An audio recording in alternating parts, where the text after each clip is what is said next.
Here's where I branch off from what Dr. Moore and some others did in the notes that I was reviewing as I was getting ready for this particular class, is a lot we're just showing you the very simple data type of integer and not using something that's a little bit more custom like student. And you've seen student before, but I've made some pretty decent changes to it, and I'll explain why when we get to that set of notes here.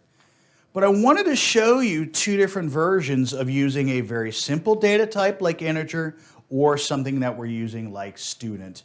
That again, you're already familiar with when we went into classes and advanced classes. I wanted to show you both because our particular dynamic array needs to worry about and be able to work with any of our custom data types that we want to put in, or abstract data types that we want to put in, and that is going to be student in this particular case.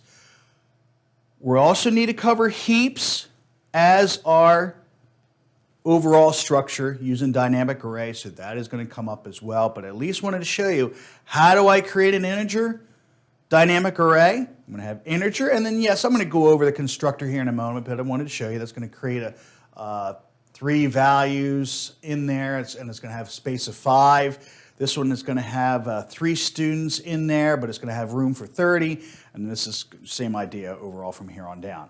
But at least wanted to show you how we would start to initialize our overall set of dynamic arrays for both a simple and a custom object. Last part, I'm giving you the code for all of this here. So click on the link, download it. It is all on one page. As some of you are going to be used to breaking up the header and the source and the driver. That's just fine. You're going to need to make some minor adjustments to the code, but I have it all in one file just to kind of frankly make it easier on us to run and use as an example. So use that code and guide with me here, or go with me on as I guide you through the rest of the functions of this particular class.